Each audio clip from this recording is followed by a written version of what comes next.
Good morning বন্ধুরা, অনেক দিন পর আজকে আবার ভিডিও ফিরে এসেছি। অ্যাকচুয়ালি এই কাজটাকে ভীষণ ভালোবাসি, তাই এই কাজটা করি। কিন্তু এই কাজটা করছি গত প্রায় 4 বছর হয়ে গেল। মাঝে মাঝে কাজটা করি, আবার বন্ধ করে দিই। মাঝে মাঝে ভিডিও করি, ব্লগ ছাড়ি, শর্ট ভিডিও ছাড়ি, আবার বন্ধ হয়ে যায় পরিস্থিতির চাপে। ভীষণ বাধা আসে, কিন্তু কাজটাকে এত ভালোবাসি যে যখনই সময় পাই মনে হয় আবার শুরু করি। তাই আবার ফিরে এলাম আপনাদের মাঝে, আপনাদের পাশে একসাথে পথ চলতে। আর বন্ধুরা, রান্না হয়ে গেল, রান্না শেষ। ভাত, ডাল, আর এখানে ডিমের কুসুমটা পড়ে আছে, এটা খেয়ে নেওয়া হবে। আর এখানে ফুলকপির তরকারি আর করলা বেগুন ভাজা। আজকে একদম সিম্পল রান্না। এবার তাড়াতাড়ি রেডি হয়ে দোকানে যেতে হবে। আজকে অনেক কাজের চাপ। আজকে একটা দারুণ জায়গায় যাব, সবটাই আপনাদের সাথে শেয়ার করব। আপনারা ব্লগটা দেখতে থাকুন। মায়ের জন্য একটু তরকারি তুলে দিয়ে যাই, মুড়ি দিয়ে খেয়ে নেবে। এই সমস্ত কিছু করে টোরে রেখে যেতে না দোকানে অনেকটা দেরি হয়ে যায়। আর এত রাত্রির অবধি আমরা জেগে থাকি, 12টা 12:30 পর্যন্ত। কারণ পরের দিন সকালে রান্না বান্নার সব জোগাড় কেটে রাখা, সবজি সব কিছু রেডি করে রাখতে রাখতে 12টা 12:30 অনেক তাড়াতাড়ি বেজে যায়। কখন যে বেজে যায় বুঝতেই পারি না। তো যাই হোক, পরের দিন সকালে না একদম ভোরবেলা উঠতে পারি না। আর বাড়িতে মা থাকে আর একটা ছোট মেয়ে থাকে। আমার মা তো অসুস্থ, গত 3 বছর ধরে মা স্ট্রোক হয়ে হাঁটাচলা করতে পারে না। ও আকার ধরে একটু হাঁটে, আর কিছু করতে টরতেও পারে না। সেই জন্যই মেয়েটা থাকে মায়ের কাছে, এইটুকুই ভরসা। আর ওরা থাকে, আমরা বেরিয়ে যাই, আবার দুপুরে আসি, এইভাবে মেনটেন করতে হয়। এবার দেখুন দোকানে চলে এসেছি। আর আজকে যে বললাম একটা জায়গায় যাব, অ্যাকচুয়ালি আমাদের ওপরে দোকান বলে না, দোকানটা সেইভাবে চলছে না। সেই জন্য এখানে কাছাকাছি একটা হাট বসছে।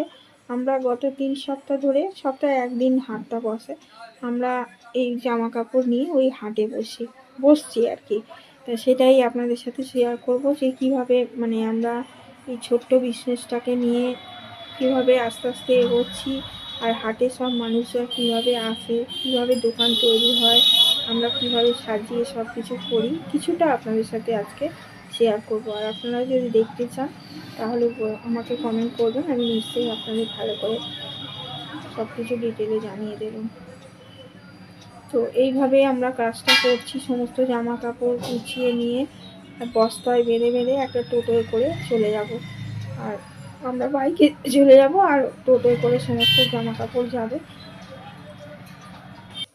আজকে বিকালে পার্লারটা বন্ধ থাকবে, আমাদের জামা কাপড়ের দোকানটাও বন্ধ থাকবে, কারণ আমরা দুজনেই যাই।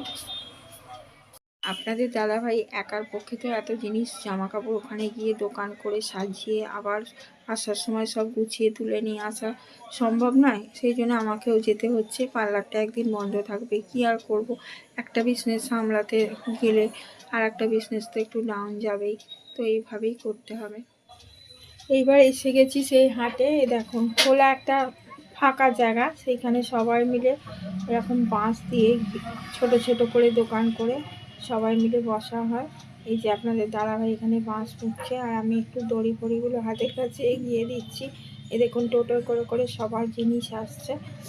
তো আমাদেরও সব আগে এসে গেছে, তারপর জায়গা ঠিক করা হয়েছে। এখনও আমরা নির্দিষ্ট কোনো জায়গা পাইনি। আমরা এখানে ওখানে যেখানে ফাঁকা থাকছে এখন সেখানেই বসতে দিচ্ছে, আমরা সেখানেই বসতে হচ্ছে। তো এরপর আমি কথা বলবো যাতে আমাদের একটা নির্দিষ্ট জায়গা দেওয়া হয়, নাহলে একটু অসুবিধেই হচ্ছে। তো যাই হোক, আমরা এবার দোকান সাজিয়ে ফেলেছি মোটামুটি। আপনাদের দাদাভাই এবার লাইটের ব্যবস্থা করছে, আর আমি সমস্ত গুছিয়ে নিচ্ছি। তো এইভাবে দেখুন সামনে অনেক দোকান হয়েছে। পরে একদিন খুব ভালোভাবে হাটটা ঘুরে দেখব। অবশ্যই যদি আপনাদের দেখার ইচ্ছা থাকে কমেন্ট করবেন, আমি নিশ্চয়ই সমস্ত দোকানটা পুরো মানে মাঠটা আমি আপনাকে ঘুরে দেখাবো। আর এখানে এসে আমার দোকানের থেকে অনেক মানে ঠাকুরের আশীর্বাদে সেলটা বেড়েছে।